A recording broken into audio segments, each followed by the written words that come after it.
স্বরাষ্ট্রমন্ত্রী অমিত শাহ প্রতিশ্রুতি দিয়েছিলেন ২৫০ ফুট উঁচু পঞ্চানন বর্মার মূর্তি তৈরি হবে, নারায়ণী সেনা হবে, এইমস হবে, কেন্দ্রীয় বিশ্ববিদ্যালয় হবে, কেন্দ্রশাসিত অঞ্চল হবে। সেই সাথে তিনি আরো প্রতিশ্রুতি দিয়েছিলেন কোচবিহার জেলায় এক্সক্লুসিভ ডেভেলপমেন্ট হবে। কিন্তু ভোট এসে গেল, এখনো পর্যন্ত কোনো প্রতিশ্রুতি কার্যকর হয়নি বলে অভিযোগ কামতাপুর প্রগ্রেসিভ পার্টির। সেই কারণেই বুধবার সকাল থেকেই দেশের স্বরাষ্ট্র প্রতিমন্ত্রী নিশীথ প্রামাণিকের এলাকায় গণতান্ত্রিক পদ্ধতিতে অবস্থান বিক্ষোভ কর্মসূচি করার সিদ্ধান্ত নিয়েছিলেন তারা।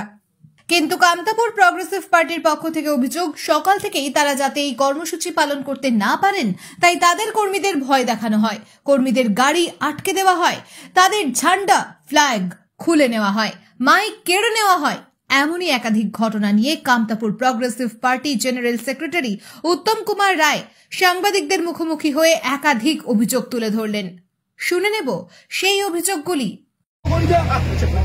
গত লোকসভা নির্বাচনের সময় কেন্দ্র সরকারের স্বরাষ্ট্রমন্ত্রী অমিত শাহ অনেক প্রতিশ্রুতি দিয়েছে কামতাপুরের মানুষের বা কেটার কুচবিহারের মানুষকে।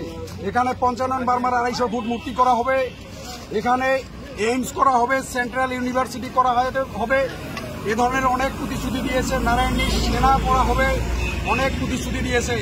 তারপরে বিভিন্ন সময় আমরা দেখতে পাচ্ছি বা আমাদেরকেও বিভিন্নভাবে কয়েছে যে আলাদা কেন্দ্রীয় শাসিত অঞ্চল হবে, অনেক উন্নয়ন হবে, এক্সক্লুসিভ ডেভেলপমেন্ট হবে। কিন্তু ভোট এসে গেল, আজ পর্যন্ত কোনো একটা প্রতিশ্রুতি কার্যকারী করে নাই।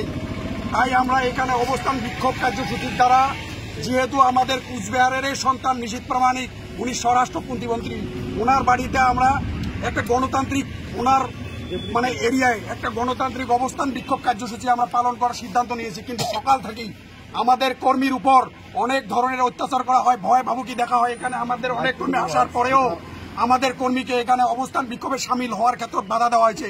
আমাদের ফ্ল্যাগ খুলি ফেলে দেওয়া হয় ওখান থেকে, আমাদের যে বাইক ছিল মাইক ছিনিয়ে নেওয়া হয়, আমাদের কর্মীর উপরে টর্চারিং করা হয়, অনেক গাড়ি আটকে দেওয়া হয়, আমাদেরকে ভয় ভাবুকি দিয়ে বিভিন্ন জায়গায় আমাদের গাড়ি আটকে দেয়। আমাদের কর্মীকে এখানে অবস্থান বিক্ষোভে সামিল হওয়ার কোনো সুযোগ দেয় নাই। একজন স্বরাষ্ট্র প্রতিমন্ত্রী উনি যদি ডেমোক্রেসিকে সম্মান জানাইতে না জানে, তাহলে আমরা কিভাবে আমরা গণতন্ত্রের উপরে বিশ্বাসী হব? তাই আমরা ভারত সরকারকে আবেদন জানাতে চাই, এই ধরনের মন মানসিকতার মানুষকে যদি আবার ওরা উচ্চ শিখরে বসায়, তাহলে আমরা কার কাছে ন্যায় চাবো?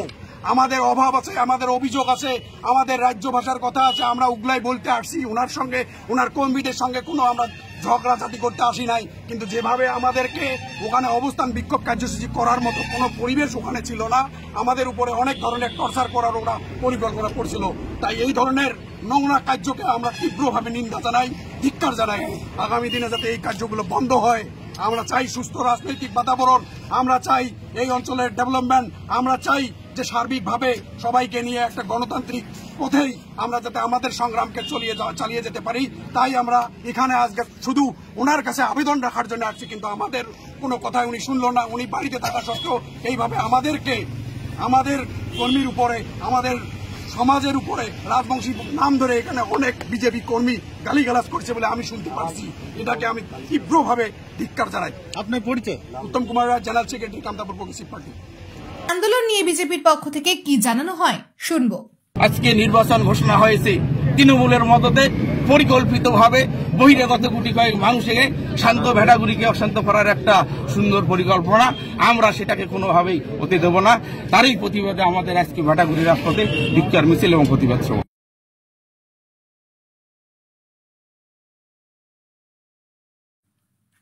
ব্যুরো নিউজ ABN 24x7 সঙ্গে থাকবেন।